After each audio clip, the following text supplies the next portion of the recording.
going overseas? When do you look at opportunities, and when do you bet the farm, the choices that are inherent there? I think we all need to have a sense of pride in what we do. We should not go overseas if we are going to disgrace our image, both corporate image that we represent or the country's image. The good thing about going overseas, either through an acquisition or through yourself, is that it gives you the opportunity to compete in a more competitive marketplace. One may think, why would you want to be in the UK with a car company? To have access to technologies and things that you can actually reversely bring here is a great plus. And if you blur the issue of boundaries, color of skin, culture, and so on, and can merge this into one strong entity, then you've got to assume that over time, good things are going to most likely happen. In pursuit of systemic excellence, does it curb individual genius somewhere? Because being so big on innovation, you need a spark of genius here and there. So, systemic excellence definitely makes friction-free function, but at the same time it could become too sedate and there's no spark of genius. So how do you manage between this pursuit of excellence and efficiency versus individual genius? I think innovation has to be the environment that you create around yourself. If I might mention companies, Apple was innovative when Steve Jobs first did it, but the board pushed him out because he was considered a failure and he was fired. And then the company brought him back as CEO when it was almost bankrupt some years later, and he built what today is probably the most valuable company in the world.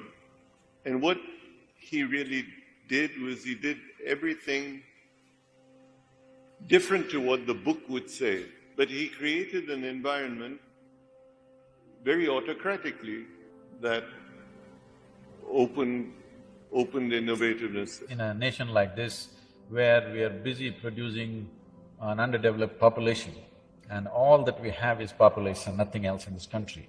Unless we have an army of dedicated people on the ground who can educate and transform that situation, just trying to do something from the top, either from the government or even from a corporate sector, may not really take shape, because we have been in rural India working there. Today, in all other terms, if you go into the village today, there's electricity, there's a bore well, they have an internet kiosk, everybody has cell phones, but their nourishment value has gone down because they don't have the mentality to use their money to go and buy the necessary foodstuff. So to bring back that culture of nourishment, there's many ways it can be done. To bring back those vegetables, fruits into people's lives, we have taken steps. Now the next step we are planning is to start fish ponds in every village.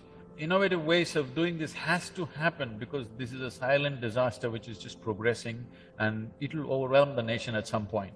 The worst thing you can do for the country is to give everybody a sense of dependability on an outside force, be it the government, be it a private party, be it a public-private partnership.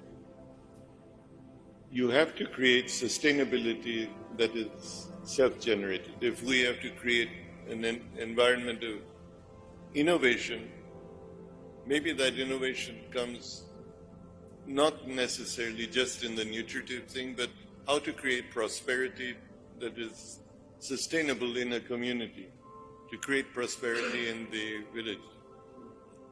Fisheries or fish ponds or creating livelihood in terms of produce, etc. We're not addressing those issues adequately in the country.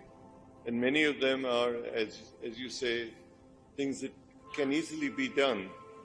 And if the nutritive value of what we eat has diminished over time, it's because we have allowed it to diminish and we have not been innovative in terms of addressing this. Is this beginning to perhaps influence the priorities of the trust that you chair in any way, moving some of the grant making into some of these newer issues? As a trust, or as a foundation, we have been helping communities in a variety of ways, or helping individuals in a variety of ways. But we have ignored the fact that what we're doing may not be sustainable. And if we want to take what we're giving to one NGO or one rural group and replicate it in another, you can't pull out, because when you pull out, that NGO collapses, that community collapses, and you've done something wrong. You built a dependency. You have created a complacency factor that money flow is going to come, be it from the government, be it from a trust, be it from a company, and the company or the trust has failed in not providing something that makes that community stronger,